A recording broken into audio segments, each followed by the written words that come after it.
بسم الله الرحمن الرحيم. Thanks for watching. Don't forget to like, comment, share and subscribe to Madani channel. الحمد لله رب العالمين، والصلاة والسلام على سيد المرسلين وعلى آله وصحبه أجمعين، أما بعد.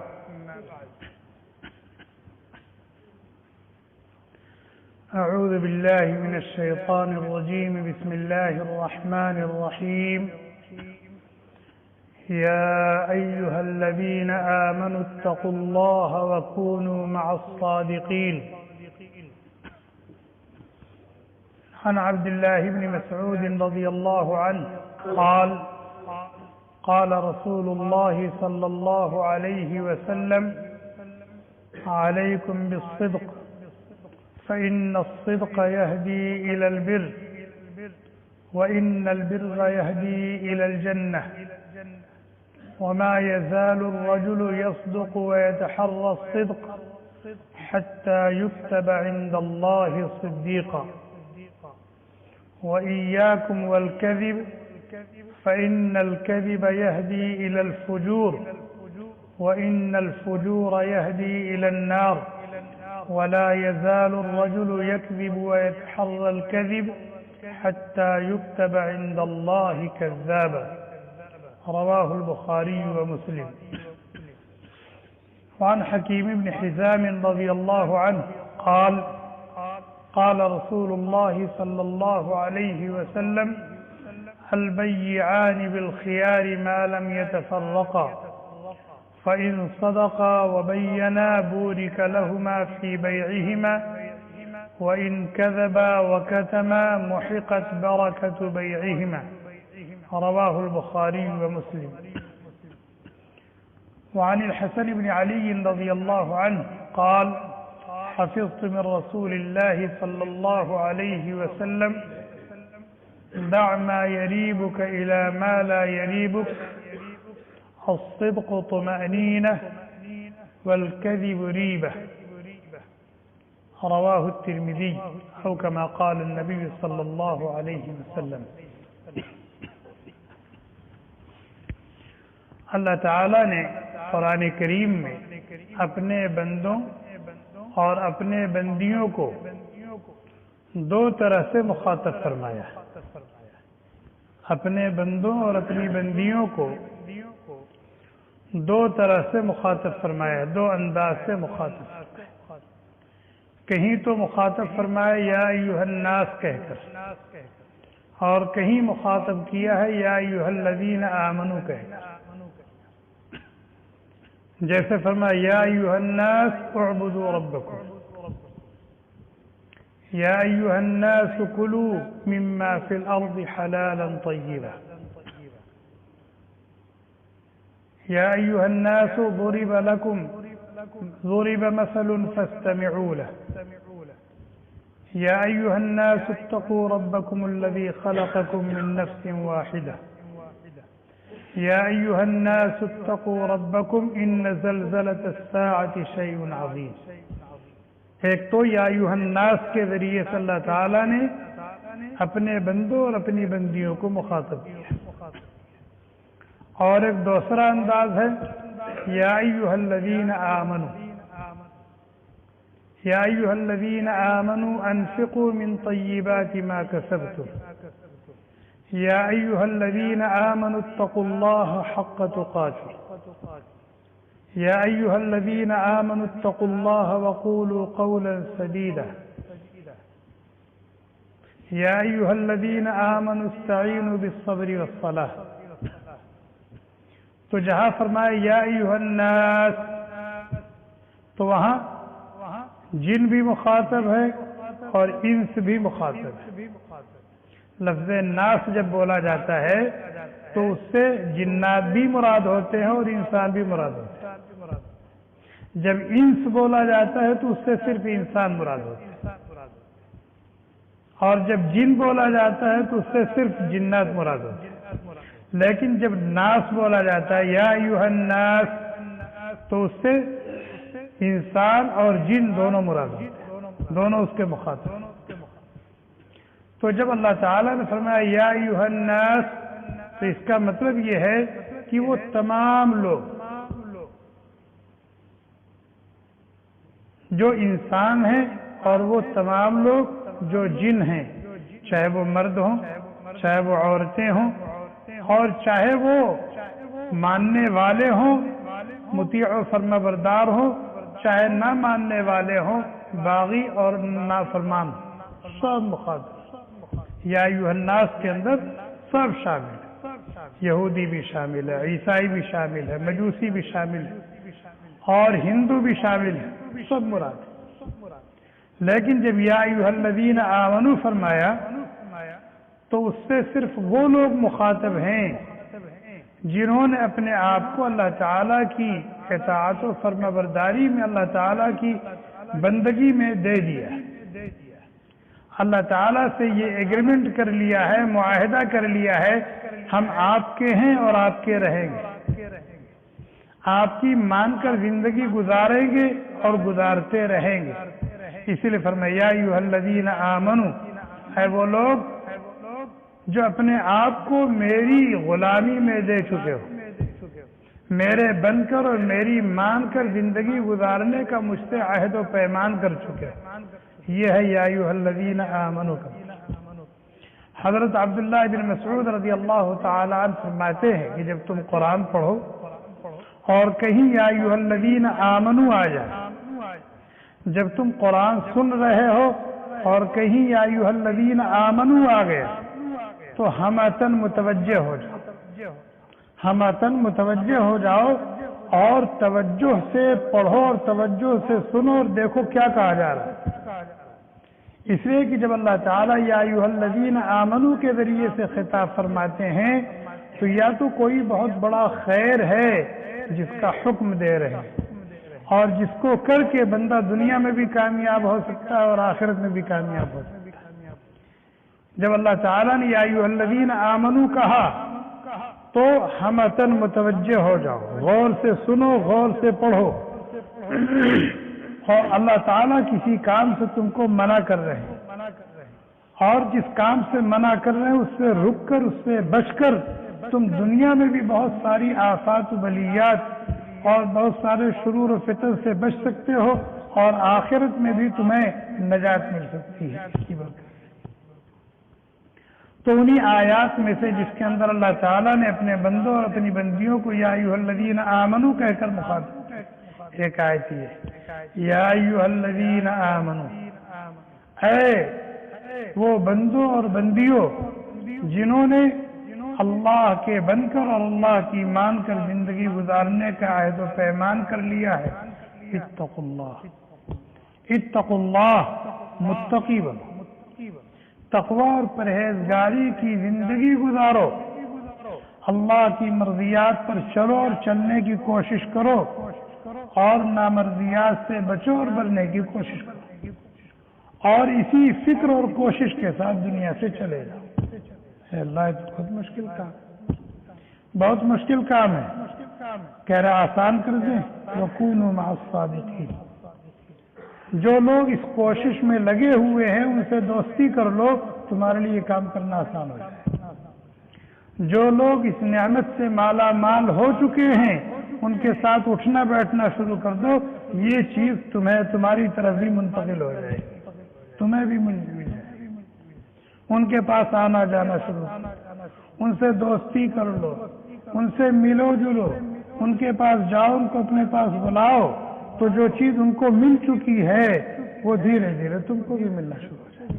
لیکن شرط کیا لگائی؟ مع الصادقین، سچوں کے ساتھ، سچوں کے ساتھ جب بیٹھو گے تو تمہیں بھی یہ چیز ملے گی. اور یہ کوئی ایسی چیز نہیں ہے کہ منطق ہے، فلسفہ ہے، دلائل کی روشنی میں اس کو سمجھایا جائے اور اس کو واضح کیا جائے، نہیں، یہ تو بدیہی چیز ہے. اگر اچھا بھلا آدمی چور کے ساتھ رہنے لگے تو چور ہو جائے گا، اچھا بھلا آدمی شرابی کے ساتھ رہنے لگے تو شرابی بننے میں دیر نہیں لگے گا. اچھا بھلا آدمی جھوٹوں کے ساتھ رہنے لگے تو اس کو جھوٹا بننے میں دیر نہیں لگے گی. اچھا خاصا نمازی آدمی بے نمازیوں کے ساتھ رہنے لگے، اٹھنے بیٹھنے لگے، اس کو بے نمازی بننے میں دیر نہیں لگے گی۔ تو جس طریقے سے صحبت کی وجہ سے برائیاں منتقل ہوتی ہے، اس کا اثر پڑتا ہے، اسی طرح سے صحبت اور تعلق کی بنیاد پر اچھائیاں اور بھلائیاں اور خوبیاں اور کمالات بھی منتقل ہوتے ہیں، اس کا اثر پڑتا ہے۔ اس آیت کریمہ میں اللہ تعالیٰ نے اسی بات کا حکم، یا ایھا الذین آمنوا اتقوا اللہ وکونوا مع الصادقین، اور اس طرح کی قرآن کریم میں بہت سی آیتیں جہاں اللہ تعالیٰ نے اس کا حکم دیا ہے اور اس صفت سے متصف ہونے کی تاکید فرمائی، اور جو لوگ اس صفت سے متصف ہو گئے ہیں ان کی تعریف فرمائی، اور ان کے لیے بڑے بڑے انعام و اکرام کا وعدہ فرمایا۔ قرآن کریم میں بہت سی آیات، بخاری و مسلم کی روایت ہے، اللہ کے نبی علیہ الصلوۃ والسلام نے فرمایا، حضرت عبداللہ بن مسعود رضی اللہ تعالی عنہ راوی، علیکم بالصدق، تقوی کی پہلی اینٹ صدق اور امانت، تقوی اور پرہیزگاری کی پہلی اینٹ اور بنیاد، پہلی اینٹ اور بنیاد کیا ہے؟ صدق، سچائی، امانت داری، اور تقوی سے، راہ تقوی سے ہٹنے اور کٹنے کی ابتدا کہاں سے ہوتی ہے؟ کذب سے ہوتی ہے، جھوٹ سے ہوتی ہے اور خیانت سے ہوتی ہے، جھوٹ اور خیانت سے ہوتی ہے۔ نبی کریم صلی اللہ علیہ وسلم کو اللہ تعالیٰ نے انگنت اور لاتعداد خوبیوں اور کمالات سے نوازا، ان سے پہلے نہ ایسا انسان دنیا میں آیا اور نہ ان کے بعد ایسا انسان کوئی دنیا میں آئے گا۔ اتنی خوبیوں اور کمالات کا جامع، اتنا عظیم انسان، لیکن نبی علیہ الصلوۃ والسلام کے اندر پائی جانے والی جو خوبیاں تھیں، جو کمالات تھے، ان خوبیوں اور کمالات میں سب سے پہلے جو خوبی کھل کر نکھر کر لوگوں کے سامنے آئی تھی اور جس سے آپ مشہور ہوئے، معروف ہوئے، بلکہ جس سے آپ جانے جاتے تھے، پہچانے جاتے تھے، وہ یہی دو خوبی تھی، الصدق والامان، الصدق والامان۔ محمد کوئی نہیں کہتا، احمد کوئی نہیں کہتا، نبی علیہ الصلوۃ والسلام کی یہ دو نام، محمد اور احمد۔ محمد یہ ان کا فرشی نام ہے، احمد یہ ان کا عرشی نام ہے۔ فرشی نام یعنی زمین والوں نے جو نام رکھا وہ محمد رکھا، اور عرشی نام یعنی اللہ نے جو نام رکھا وہ احمد رکھا۔ احمد کے معنی آتے ہیں وہ ذات جو اللہ کی بہت زیادہ تعریف کرنے والی، احمد یعنی وہ ذات جو اللہ رب العالمین کی سب سے زیادہ تعریف کرنے والی، اسے کیا کہتے ہیں؟ احمد۔ چنانچہ نبی کریم صلی اللہ علیہ وسلم سے زیادہ تعریف کرنے والا اللہ تعالیٰ کی سب سے زیادہ حمد و ثنا کرنے والی ذات محمد صلی اللہ علیہ وسلم، انبیاء بھی، لیکن سب سے آگے محمد رسول اللہ صلی اللہ علیہ وسلم۔ اسی لیے لواء الحمد، کیا لواء الحمد، تعریف کا جھنڈا میدان محشر میں نبی کریم صلی اللہ علیہ وسلم کو دیا جائے گا۔ لواء الحمد، تعریف کا جھنڈا۔ اللہ کے نبی علیہ الصلوۃ والسلام اللہ تعالیٰ کی تعریف فرمائیں گے، عرش کے سائے میں سجدہ ریز ہو کر، ایسی تعریف، ایسی تعریف، ایسی تعریف کہ اس سے پہلے نہ کسی نے ایسی تعریف اللہ تعالیٰ کی اور نہ اس کے بعد کوئی کر۔ اس لیے لواء الحمد محمد رسول اللہ صلی اللہ علیہ وسلم کو عطا کیا جائے گا۔ تو آپ احمد، احمد یعنی اللہ تعالیٰ کی سب سے زیادہ تعریف کرنے والا، حمد و ثنا کے گن گانے والا، اور محمد کہتے اس ذات کو جس کی سارا زمانہ تعریف کرے، جس کی سارا زمانہ تعریف کرے اسے کیا کہتے ہیں؟ محمد کہتے ہیں۔ اور ان کے دنیا میں آنے سے پہلے بھی لوگ ان کی تعریف کرتے تھے، اور جب تک دنیا میں رہے تب بھی جتنے حق پسند تھے وہ ان کی تعریف کرتے تھے، اور جو دشمن تھے وہ بھی اندر اندر تعریف کرتے تھے، زبان سے اظہار نہیں کرتے تھے۔ یہود جانتے تھے کہ یہ بہت بڑی شخصیت ہے، نصارہ جانتے تھے کہ یہ بہت بڑی شخصیت ہے، اور اس دور میں بھی جو پڑھے لکھے غیر مسلم ہیں، چاہے وہ یہودی ہوں، چاہے عیسائی ہوں، چاہے ہندو ہوں، وہ دل سے ان کو اعتراف ہے کہ یہ بہت عظیم شخصیت، بہت عظیم شخصیت، چنانچہ غیر وقتاً فوقتاً اس کا اظہار بھی کرتے ہیں جو حق پسند ہے، اور باقی اگر کوئی اظہار نہیں کرتا یا یہ کہ مخالفت کرتا ہے تو وہ بھی جانتا ہے کہ بہت عظیم شخصیت ہے، لیکن حسد کی وجہ سے، عناد کی وجہ سے، دشمنی کی وجہ سے، حقد اور کینہ کپٹ کی وجہ سے، بغض کی وجہ سے وہ برائی کرتا، ورنہ وہ جانتا ہے کہ بہت عظیم شخصیت۔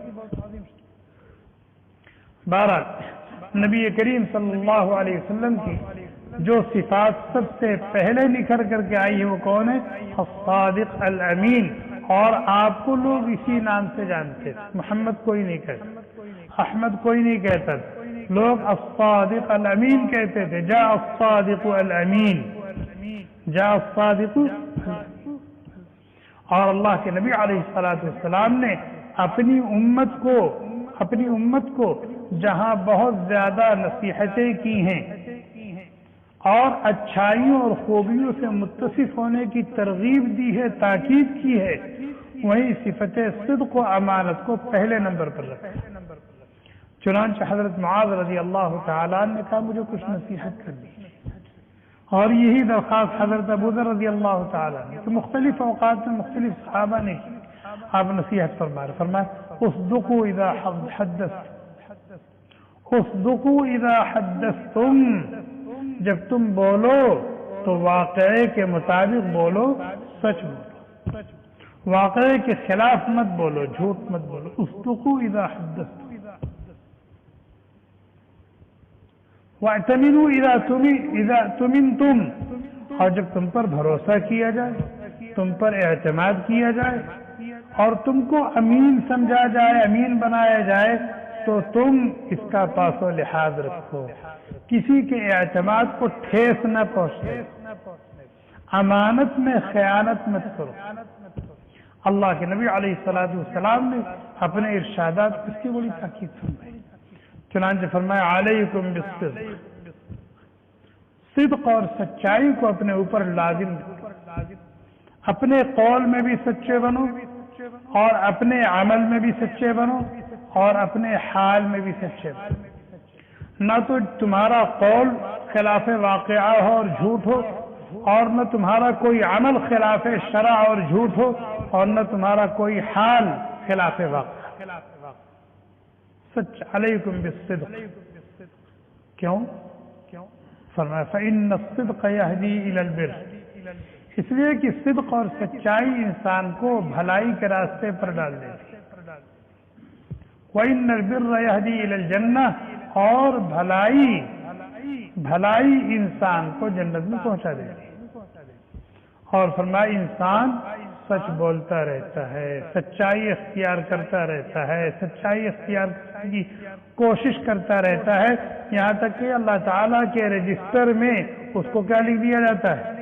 صدیق لکھ دیا جاتا ہے، اور صدیق کا درجہ کون سا درجہ ہے؟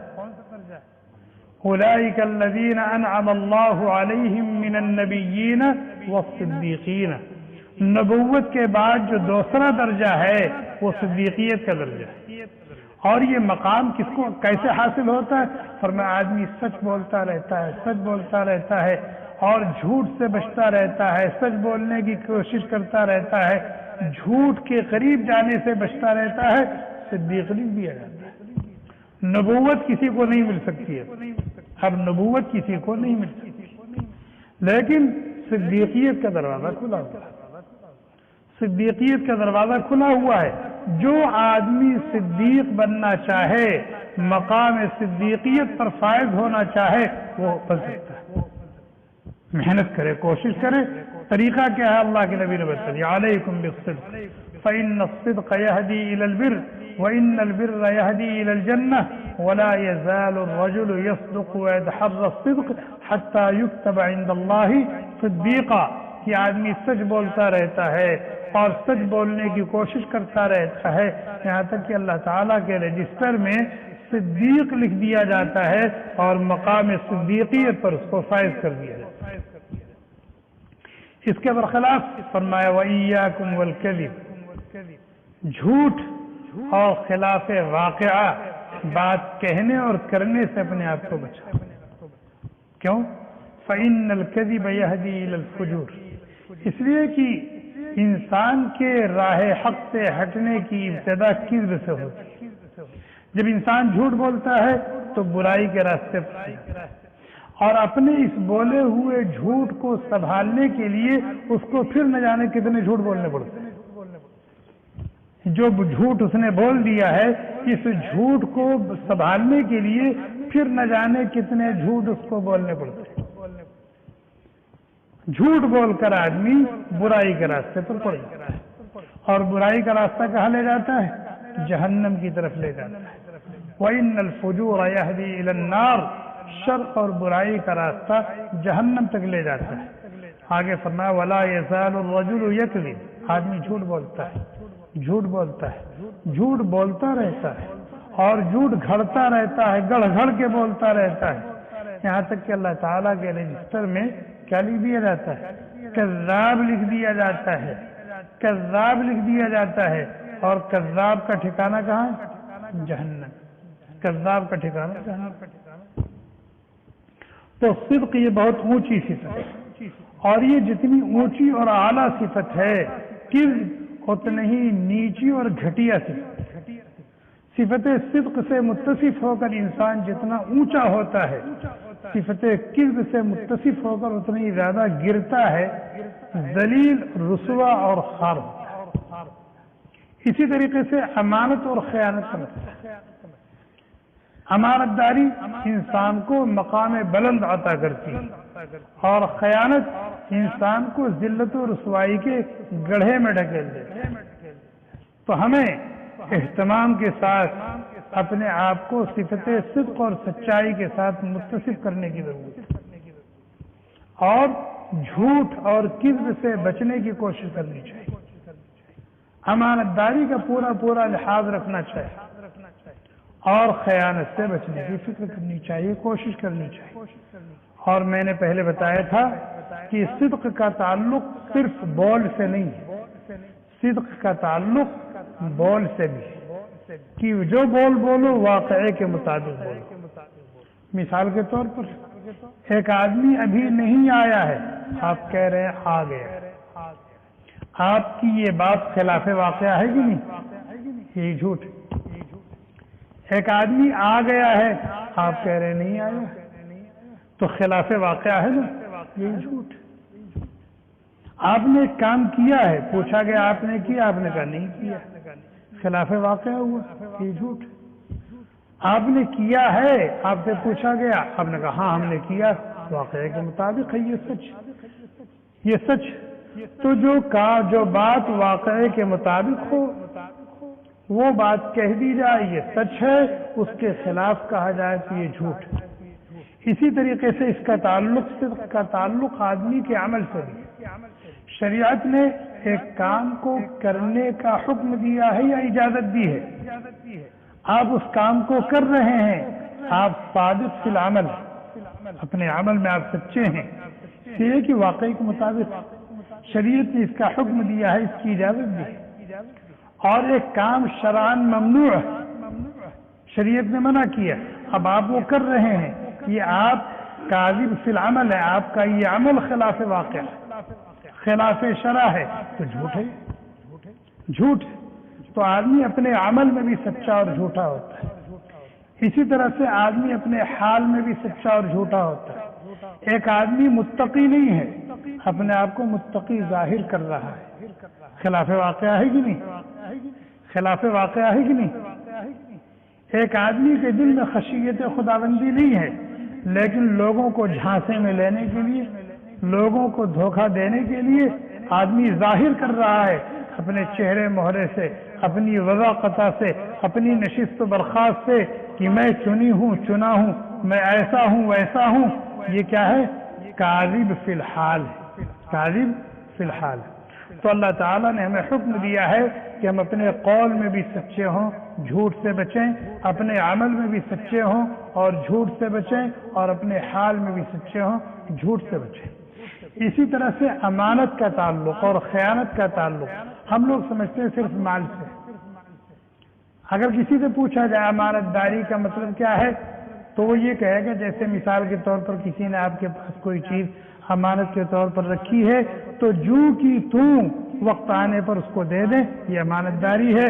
اور اگر اس میں ٹال مٹول کریں، خرد برد کریں تو یہ خیانت.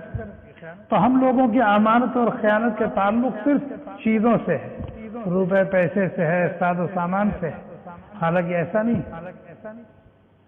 اس سے تو تعلق ہے ہی ہے.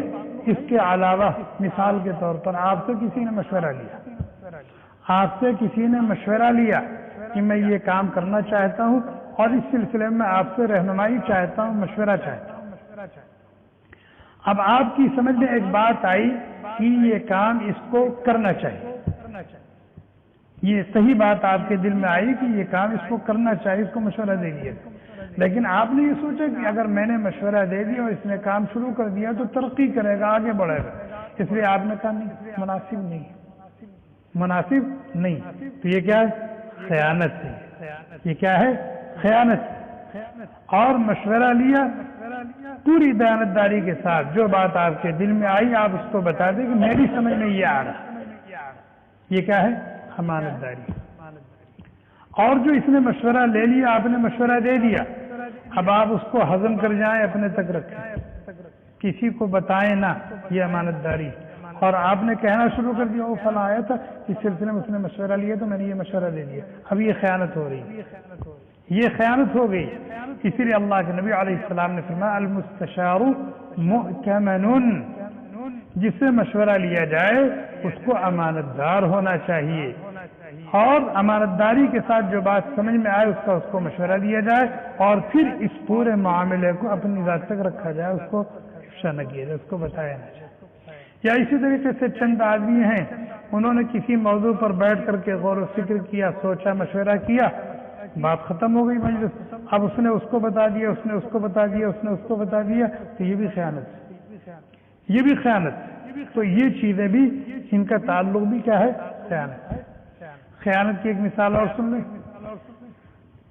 جیسے آپ نے دیکھا کہ جو آدمی مشورہ کر رہے ہیں کسی کو قتل کرنے کی، کسی کو قتل کرنے کی، اور آپ کو خبر ہو گئی کہ ان کی یہ پلانی ہے. اب آپ اس آدمی کو بتا سکتے ہیں جس کے بارے میں یہ میٹنگ ہو رہی ہے، آپ نے نہیں بتایا تو یہ خیانت. امانت کیا ہے؟ آپ فوراً اس کو اطلاع کیجئے کہ تمہارے خلاف اس طرح کی سازش ہو رہی ہے، یہ امانت. اور یہ امانت ہے من جہت الشرع، شریعت کی طرف. چنانچہ اگر آپ نے اس کو نہیں بتایا اور وہ قتل ہو گیا تو اس کے قتل میں آپ شریک ہیں، اس کے قتل میں آپ شریک ہیں، اور جیسے قتل کرنے والے گنہگار ہوں گے اسی طرح سے آپ بھی گنہگار. آپ نے بتایا تو یہاں تک حکم ہے کہ اگر آپ فرض نماز پڑھ رہے ہیں اور کوئی نابینا جا رہا ہے، آگے کنواں ہے اور اندیشہ ہے کہ نابینا اس کنویں میں گر جائے گا، آپ کے اوپر فرض ہے کہ آپ نماز توڑیے، اس کو بچائیے. یہ امانت آپ کی ذمہ داری. تو امانت کا مفہوم بہت وسیع ہے. تو ہمیں اپنے آپ کو صدق اور سچائی کی صفت سے، امانت داری کی صفت سے متصف کرنا چاہیے، اور کذب اور جھوٹ سے، خیانت اور بے ایمانی سے اپنے آپ کو بچانے کی ضرورت ہے. اور آج یہ برائیاں بالکل عام ہو گئی معاشرے. جھوٹ بولنا عیب رہا ہی نہیں، جھوٹ بولنا عیب رہا ہی نہیں، جبکہ جھوٹ ایک ایسا گناہ ہے کہ اس کا تعلق اسلام اور غیر مذہب یا مسلمان اور غیر سے کوئی تعلق ہی نہیں.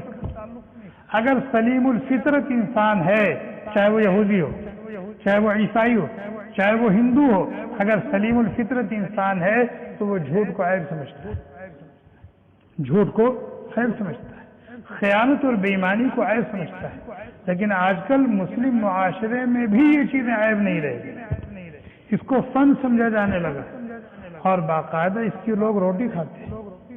جھوٹ گڑھتے ہیں، جھوٹ گڑھتے ہیں، پھر اس کو بولتے ہیں، پھر اس کو پھیلاتے ہیں، اور پھر اسی کی روٹی کھاتے ہیں. یہ جو میڈیا ہے کیا میڈیا میں جتنے ہیں سب جھوٹ کی روٹی کھاتے ہیں.